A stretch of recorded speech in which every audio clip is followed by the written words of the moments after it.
Todo mundo vê fotos na Torre Eiffel, todo mundo vê glamour nas redes sociais, mas há um lado obscuro em morar fora. E é nesse vídeo hoje que eu vou falar sobre isso. Todos os perrengues, as dificuldades que a gente acaba tendo, que não é divulgado, que somente a família sabe, e olha lá se a família sabe, porque tem muita gente que acaba escondendo tudo que passa aqui. Se você já não é inscrito no canal, se inscreva. Meu nome é Eloane Bueno, sou host do podcast Pode Dar Lu. Estou morando atualmente aqui na França. E esse intuito do podcast, do canal, é justamente trazer realidade, trazer um bate-papo. Hoje eu tô sozinha, mas eu trago várias outras histórias. Direto eu tô aí com convidados, contando o seu lado, a sua experiência. Mas hoje eu quero falar um bate-papo aqui entre eu e você. Talvez você ainda tá no Brasil, pensa em vir, ou até mesmo está aqui. E esse vídeo é pra você, que já passou pelo lado obscuro, porque tende a ir clareando as coisas. Mas no começo, sim, é muito obscuro. Cada coisa que a gente passa aqui, bora lá, né? Então deixe seu like, compartilhe, comente também o que você já passou. Lembrando, pessoal, que esse vídeo não é pra te desanimar, mas é pra te preparar, pra te manter consciente. E quem já passou por isso tudo vai se identificar. E eu vou dividir esse vídeo entre partes que eu acredito ali que pega mais. Então a gente vai falar por bloco. O primeiro bloco, eu quero falar sobre o peso da solidão, que é a famosa saudade da família. O que a gente precisa fazer, precisa se preparar para não sentir saudade da família.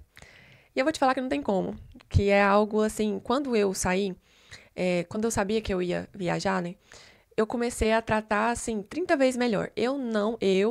Loane, não tenho o que reclamar, porque eu olhando para trás eu vejo que eu fiz tudo que estava ao meu alcance, de ir a churrasco, almoços, em aniversário da família, então tudo que eu pude fazer pela minha família, eu fazia.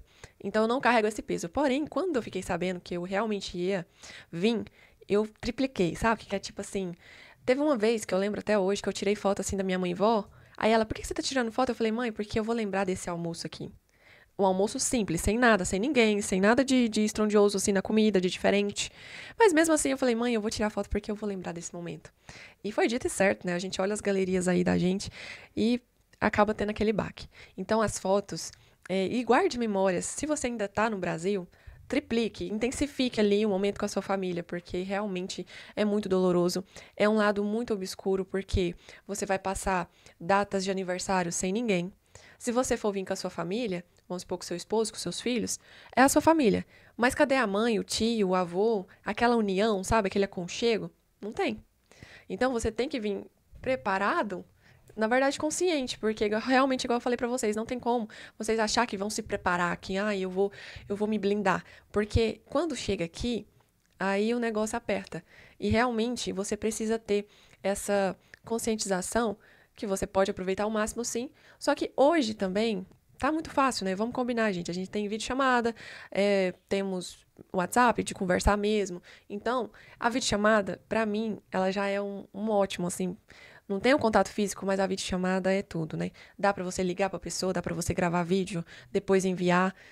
Mas a gente chora muito com saudade da família. Mas eu acredito que a época que a gente mais chora é aniversário, é Natal, Ano Novo, datas que você considera importante. O aniversário da sua mãe, o aniversário, o nascimento de uma criança, do seu primo, do seu sobrinho. Então, nessas fases, sofre. E uma fase que eu sofri agora recentemente, a minha mãe-vó operou, ficou 6 horas aí na sala de cirurgia. E a outra coisa é que você sente saudade da família porque você sente vontade de estar ali perto.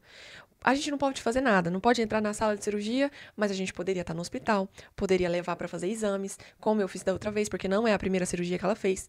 Então é nesse ponto, tanto na saúde, na doença, na conquista e no fracasso, na tristeza, porque não tem como nem você chorar junto com a pessoa, digamos assim. Eu fiquei esperando notícias do meu pai-vô lá, falando o que aconteceu, se ela saiu bem. E é uma impotência. Você se sente totalmente impotente por não estar lá. A gente sente fraco. Por quê? Você não pode dar um abraço, você não pode buscar alguma coisa que tá faltando, não pode ajudar, sabe? Com essa maneira, com esse toque físico. A videochamada ajuda, mas a solidão, o peso da solidão é muito pesado. O próprio nome já diz. Então esse é um lado obscuro que você vai viver. E você vai passar a ter, igual eu, e muita gente eu vejo, você vai passar Natal com quem você nunca viu na vida, Você vai passar Natal com amigos, com colegas de trabalho ou até mesmo sozinhos. Eu, no aniversário do meu esposo, a gente cantou parabéns, eu, ele e o bolo, em uma situação bem precária. E não tinha ninguém, não tinha festa, não tinha pessoas que a gente ama, pessoas que a gente tá ali o tempo todo. Esse próximo bloco eu vou falar sobre serviços que você nunca imaginou fazer. É, meus amigos, vocês vão ter que fazer muita coisa que você não pensou em fazer, ou até pensou, mas como você não vive ainda, você imagina, igual eu. Eu, antes de vir, eu falei, eu vou lavar muita privada, porque você sabe que a porta aqui de entrada para o emprego é a limpeza, é em questão de mulheres, né, geralmente, e em questão de homens é a obra, né, pegar ali para construir casas, prédios, enfim, a obra mesmo. Trabalhar como pedreiro no Brasil, né, digamos assim. E por quê? Não importa a informação que você tenha no Brasil, chega aqui, geralmente não vale de nada. Se você não vem com visto ou vem já com serviço pré-fixo, não vai adiantar. E com o tempo, talvez você consiga entrar na sua área novamente, mas às vezes é muito difícil. O meu esposo, ele conseguiu já entrar na área dele, porque ele já trabalhava em obra com vidraçaria. Só que aqui ele trabalha com vidraçaria e com a parte de estrutura metálica. Então, assim, vidraçaria deve ser uns 20, 30%, o resto é tudo de estrutura metálica. Então, ele não teve tanta diferença assim, porque ele era da obra e continuou na obra aqui. No início foi mais complicado para ele porque ele teve que demolir casas, ou seja, na marreta. Tinha só 30 minutos de almoço e não era aqui, foi na Bélgica. Então ele trabalhava cedo até de noite praticamente. Porém, 30 minutos, cansaço, exausto. Ele era dono do próprio negócio, então ele passou a ser funcionário, ou seja, cumpria exatamente aquele horário, cumpria ali o que está sendo mandado, e pouco horário para descanso ou para almoço. E vocês sabem, né, pessoal, querendo ou não, a situação muda, a situação fica bem pesada. Mas, voltando ao meu assunto sobre, eu falei que trabalhar na privada, trabalhar com privada, essas coisas, limpar, e foi isso que aconteceu. Eu tinha uma noção, tive que ser forte no meu psicológico, porque eu também era dona de empresa, eu também já estava com os meus funcionários, eu não precisava mais fazer a limpeza da minha casa, a limpeza da minha loja. Já tinha pessoas que estavam fazendo isso para mim, e de repente você chega aqui e começa a trabalhar com coisas que você não gostaria. É, eu acredito que mesmo a pessoa que trabalha na limpeza no Brasil vai sentir diferença, porque são outras ferramentas de trabalho. É diferente. Lá no Brasil a gente está acostumado com rodo, aqui a gente é acostumado com o quê? Com balé, que chama balé, com serpié, com. São outras coisas, outros produtos, né? Outras maneiras, é outra maneira de trabalhar. E é outro lado obscuro que você vai ter que passar, trabalhar com aquilo que você nunca imaginou e aguentar. Por quê? Os primeiros empregos são os mais. Tipo assim, você pega os mais deprimentes ou com pouco tempo de serviço ali, geralmente é por hora. Você ganha 1, 2 horas, fica o resto do dia a Deus dará. Tenta, enquanto isso, procurar serviço no Facebook. E isso, quando você arruma quem te paga. Porque o lado obscuro é esse. É outro, né? É um subnicho ali. Pessoas que te tratam como escravos. Graças a Deus eu não passei por isso. Mas o meu marido já passou por quem trabalhou, no final do dia não paga, ou no final da semana que seja, depende como que foi ali contratado, e você fica precisando de comer, de pagar aluguel, de... Aluguel e comida é o básico, né? É ali o principal. Então, você espera que a pessoa te pague e ela não te paga. Ou te denuncia, ou te xinga, ou nunca mais, né, te bloqueia, nunca mais vê suas mensagens. Então, é muito dolorido isso e você tem que estar preparado. Por isso que a maioria das pessoas falam, tragam dinheiro sobrando. Tragam dinheiro sobrando. E quanto mais dinheiro vocês trouxer, melhor será. Não vem na risca. É muito arriscado você vir com pouco dinheiro, porque você não sabe quem você vai arrumar como patrão. O que eles vão te falar, onde você vai trabalhar, onde você vai dormir, que valor de aluguel você vai ter que pagar para depois conseguir o dinheiro ali. E a comida. A comida a gente ainda dá um jeito, porque tem muita comida barata, tem maneiras, né, de você comer, pelo menos ali encher. Só que aluguel, gente. Aluguel eu acredito que é a parte mais pesada, né, de todo imigrante ou de toda a população, assim, acredito eu que é aluguel. Então pesa bastante e venha com dinheiro. Eu vou falar agora sobre burocracia, sobre a dificuldade que você vai encontrar de arrumar papelada, de falar a língua. E se você vem legal, você vai ter essa dificuldade porque eles querem documento para te contratar e vai virando um rolo isso aí. Mas é outro lado obscuro. você vir sem visto, sem alguma proteção aí legal, é bastante complicado. Falar a língua é outro lado obscuro, porque você não sabe pedir uma água, você não sabe pedir aonde fica o trem, aonde você consegue pegar tal coisa. Eu acredito que hoje esteja mais fácil, porque tem pelo menos o Google Tradutor. Só que vai muito da pessoa. Tem gente que tem zero paciência pra esperar você digitar, pra esperar você querer, né, gaguejar, gaguejar e nada. Então, é, tente estudar a língua antes. Não deu? Tenta usar o Google Tradutor antes de falar com a pessoa, né? Tenta digitar antes e já chegar meio que ali com o Google Tradutor no jeito. É igual eu tô falando, é uma caixinha de surpresa, tem gente que não vai te responder. Acontece muito de você falar e por não estar com o sotaque tão aprimorado, a pessoa fingir não te entender. Ela te entendeu, mas fingir não te entender. E já aconteceu comigo de eu falar e a pessoa repetir, tipo assim, você tá querendo falar é assim? Tipo, sabe, com ar de deboche? Acontece muito. Igual eu tô falando, tem pessoas que são maravilhosas, repete devagar, faz ali uma mímica pra tentar te mostrar como que é. Mas tem uns que, e principalmente, se você for tentar falar com essas coisas públicas, tipo guichê no Hangari, que é na estação, né? Alguma coisa assim, no mercado. Então essas pessoas, elas tendem, assim, a ser mais arrogantes. Principalmente se for brasileiro, ou se for francês nativo. Eles tendem a ser mais. Agora, se for um imigrante que já tá aqui mais tempo, que sabe falar, com certeza ele vai ser mais paciente, porque ele sabe, ele já passou, sabe o que que é você precisar falar e não dá conta. Mas você vai pegando as palavras-chaves, e isso é bom. Então, com a palavra-chave ali, a pessoa já consegue te entender, você consegue desenrolar o resto. Mas papelada, eu acho que é o lado mais obscuro e só. Como que eu falo? É o lado mais obscuro que tá tendo, acredito eu. Que na verdade é o lado que persegue o imigrante. Então, essa questão de papelada é sim um lado obscuro que persegue, né, o imigrante. E persegue muito bom, né, gente? Porque, querendo ou não, você não consegue nada, ou quando consegue, é bastante crítico as maneiras que consegue. Você conseguir uma casa, um emprego, conseguir direitos mesmo, de ir em hospital, de ter exames, enfim. Vamos pular pro próximo, né? Bora falar agora sobre moradia. Cada um tem uma visão, igual eu falei pra vocês, cada um passou alguma coisa diferente. Eu, particularmente, acredito que foi a coisa que eu mais sofri foi a moradia. Eu acredito que tem coisas que a gente sofre mais no começo e vão melhorando, né? E quanto mais passa o tempo, é como se fosse ao contrário. Por exemplo, quando você chega, o que você mais sofre é moradia, documentação. E quando você chega, você ainda não tá com tanta saudade da família. Você sente, mas não. Só que aí vai trocando. A moradia, o emprego vão ficando melhor e a saudade da família vai ficando maior. Eu sofri porque a gente já chegou morando numa casa compartilhada. Quem sabe que aqui eles fazem o quê? Pega a sua casa aí agora, você que tá no Brasil, e divide ela em vários cômodos ou lugares. Então é basicamente isso que eles fazem. Pega um quarto, aluga o quarto. Pega outro quarto, aluga para outra pessoa. Seja casal ou seja pessoa sozinha. Aí o que que eles fazem? O banheiro e a cozinha é comunitário. Ou seja, todo mundo usa. Então a gente morava num quarto. A casa era boa, tinha estrutura boa. Só que, querendo ou não, você sofre muito, porque a gente sofreu devido à dona da casa. Ela tinha como que fala, hein? Uma personalidade muito forte. Era bastante complicado, não era o que a gente estava acostumado com nenhuma pessoa, digamos assim.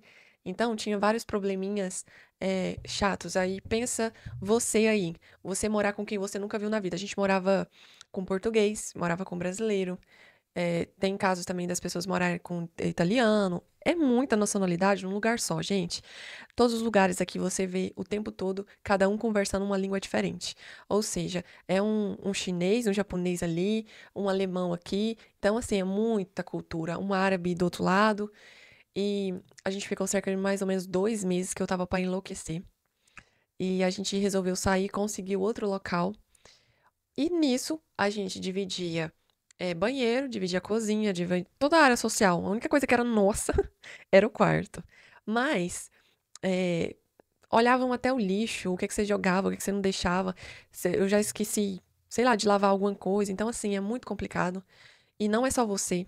Tem mais gente. Nós éramos 7 pessoas. Então, só vai pegando um naipe aí. Só que, ao mesmo tempo, eu, quando ia na Gari, via pessoas dormindo na Gari. E é aí onde você agradece. Então, se você acha que tá ruim pra você, sempre tem como piorar. Então, de qualquer maneira, agradeça. Seja grato pelo aquele momento, pela situação. Por quê? Apesar de estar dividindo casa, eu ainda tinha chuveiro, eu ainda tinha um vaso, eu ainda tinha uma cama. Então, pare pra pensar e seja grato se você estiver passando por alguma situação assim ainda e estiver vendo esse vídeo, ou você que pensa em vir e pensa, ah, mas eu vou alugar um Airbnb, alguma coisa, mas você não sabe o que pode acontecer. Muita gente também vem confiado em outra pessoa, a pessoa bota pra fora. Então você fica assim totalmente vulnerável aqui. Depois a gente foi pra uma casa compartilhada, é, era no último andar, só que a gente não conseguia ficar em pé. E a gente tinha o vaso, né, ali pra gente e a cozinha pra gente. Só que a minha bancada, deve que ela dava mais ou menos isso aqui, com a pia e com o fogão. O fogão era duas bocas e a gente não ficava em pé. A gente ficava bem abaixado, às vezes raspava ali, batia a cabeça, raspava aqui as costas, né, porque a gente esquecia. E a gente morou 8 meses no chão. No chão assim, no colchão, né, mas no colchão no chão. E as nossas roupas também dentro de mala, só que tinha um detalhe: nessa casa tinha paz. Então a gente conseguia ter uma certa paz ali. Então muda também bastante, porque às vezes você tem um lugar melhor, mas melhor em quê? Melhor em estrutura, melhor em relacionamento, e melhor em localização. Tem tantas coisas que a moradia entra ali na questão que vale a pena você rever, ver, analisar, porque na outra casa a gente morava. é, no colchão, assim, na cama, tinha banheiro, tinha estrutura, era uma casa de 3 andar. Então era uma casa bem boa, só que, né, a situação não era das melhores. E aí a gente preferiu morar numa casa com menos recurso, só que a gente tinha uma certa liberdade, uma certa paz. E foram 8 meses morando, assim, de chorar o tempo todo. Chorar questão de serviço, em onde tá morando, enfim. Porque ao contrário de muita gente pensa, não é todos, tipo, ai, veio pra cá porque tava fudido no Brasil. Não, senhor. A maioria das pessoas vem pra cá, eu não vou dizer porcentagem pra não cometer um erro, mas a maioria tem vida sim boa no Brasil. Só que tá buscando melhorar, tá buscando coisas novas, tá buscando diferenciar. Aí que entra a pessoa querer, às vezes, passar um perrengue no início pra depois voltar ao normal, voltar ao que ele vivia no Brasil, digamos assim. Mas é paciência, é tempo. E depois a gente foi pra outra casa, que nessa era subterrânea. Era melhor, porque nós tinha 3 cômodos. Você sabe o que é ter 3 cômodos? Então a gente tava mega feliz que tinha sala, cozinha e quarto. E o banheiro, é claro. E nesse ambiente que a gente nem ficava em pé, era uns 6 passos assim e uns 4 assim. Uns 8 assim e uns 6. Então, assim, era bem pequeno, gente. Realmente, assim, o quarto onde a gente dormia já dava pra ver a cozinha, o banheiro. E pra gente conseguir comer de boa, a gente tinha que chegar um pouco mais pro meio da quina pra gente conseguir comer sentado, sem bater a cabeça. Porque realmente, a maioria das casas, quem já viu, querendo ou não, uma ou outra, elas são assim o telhado. Então, no meio você fica em pé, mas na lateral não dá pra ficar em pé. E esses são os desafios de moradia. Encontrar uma moradia que você vai lidar bem, um quarto compartilhado que você vai dar bem, algo que você vai conseguir pagar. Hoje eu tô num apartamento bem melhor, que é estilo a minha casa, porém, é um quarto e uma sala com cozinha junto, só, e o banheiro. E então a minha casa, mesmo no Brasil sendo pequena, ainda tá o dobro dessa aqui. Mas é isso, se a gente muda pra cá, a gente tem que saber que a gente tá vulnerável, tá tem que estar pronto para receber esses tipos de surpresa. Então, a moradia com certeza é um lado obscuro de um imigrante. Para finalizar, eu espero mesmo que vocês tenham em mente que vai ter lado obscuro, seja mudando para a França ou para qualquer outro lugar. Então, são detalhes que vocês têm que estar consciente. Porém, acontece, só que passa. Se você persistir agora, se as portas estão fechando dia após dia, eu te aconselho seriamente a pedir a Deus, a perguntar para Deus o que que Ele quer que você faça para Ele te iluminar. Porque eu, quando eu cheguei aqui, eu fiquei várias vezes perguntando: Deus, será que foi da tua vontade de vir? Será que era, o Senhor queria mesmo que eu viesse? Por que que tá acontecendo isso? Meu Deus, nós tá passando dificuldade. E olha que a nossa dificuldade nem se compara com outras pessoas que dormiram na rua, que passaram fome. A gente não chegou a passar isso. Agora pensa essas pessoas que já passaram por isso. Então eu te convido a perguntar para Deus, porque Deus, com o tempo, foi me respondendo, falou: minha filha, se você não tá passando fome, não tá passando frio de morar na rua, não tá passando essas questões de não conseguir viver, né? É porque eu tenho provido, eu tenho movido pra vocês. E aí eu fui percebendo, falei, quer saber? E é mesmo, porque a gente foi conseguindo emprego, foi mudando de casa, não foi melhorando, foi apenas mudando, mas é um processo. A gente tende a pensar o seguinte: cheguei, vou arrumar um serviço, vou ganhar meus euros, vou mandar pro Brasil e tá tudo resolvido. Não é assim, a gente chega, precisa se estabelecer primeiro. E eu acredito que qualquer pessoa que chegue aqui, ela vai demorar um ano. Depende de cada pessoa. Mas eu acredito que antes de um ano ela não consiga se estabilizar bem. Ou seja, morar bem, comer bem, ter um bom emprego em menos de um ano. Por exemplo, até você arrumar um emprego, já é um tempo ali. Se você já vem com o emprego, espere chegar e ter certeza que o emprego está garantido. Porque, igual eu falei, muita gente some no mundo, quem te ajudou ali, quem te fala, pode vir que tem emprego. Chega aqui, querido, a realidade é diferente. Então, pergunte pra Deus se realmente é da vontade, porque às vezes você tá insistindo numa coisa que não é pra insistir. Pare e pense. Porque tem uma coisa de você ser resiliente e as coisas estão caminhando devagarzinho, e tem outra questão, você ficar passando fome e frio, dormindo em gare, gente, não sei. Então, assim, é Deus mesmo que precisa falar com o seu coração, com a sua mente, a sua realidade, você precisa analisar. Mas todo mundo que vem, todo mundo não, né? Porque tô sendo muito errada de falar isso. Mas, sei lá, 80% das pessoas que eu converso, quando chegam aqui, falam de ir embora de 30 em 30 minutos. Quero ir embora, Deus me livre, eu não aguento isso, quero ir embora, eu não sei pra que eu vim, não sei pra que eu tô passando isso, lá no Brasil eu tinha casa, lá no Brasil eu tinha tantos quartos, aqui eu só tenho um, lá no Brasil eu tinha o banheiro só pra mim, agora eu tenho que dividir com 7, e as pessoas vão falando. Então é muito comum a pessoa chegar aqui e falar de ir embora de 30 em 30 minutos. De todo dia comentar, falar pra esposa, falar pros filhos, falar pra alguém, falar, eu não tô aguentando, cara. O trabalho tá isso, não recebi, enfim. Só que vai passando os meses, essa frequência vai diminuindo. Eu cheguei aqui falando que realmente eu queria ir embora. Hoje eu já repenso se realmente eu quero ir embora. Porque vai melhorando a sua situação. E se não estiver melhorando, igual eu te falei, pergunta para Jesus o que que ele acha. Para você não perder seu tempo também. Porque vamos pensar, tem gente que voltou pro Brasil, realmente não aguentou. Eu já vi, igual a gente já foi tentar alugar casa, e a pessoa fala: não, tô voltando pro Brasil. Eu tô repassando a casa porque eu não quero ficar aqui, eu quero voltar pra minha terra. E aí tá tudo bem. Tem pessoas que realmente elas vão ser mais produtivas, elas vão vencer, elas vão ganhar mais dinheiro morando no Brasil. Isso é fato, cada pessoa é cada pessoa. Então, se você pensa de vir, venha, mas venha preparado. Não esqueça que vai ter altos e baixos, e bem baixos, mas que tudo é possível e com o tempo tende a melhorar. Se inscreva no canal se você não é inscrito, comenta aqui, compartilhe a sua história comigo também, escreva aí o que você já passou de lado obscuro. Bisu!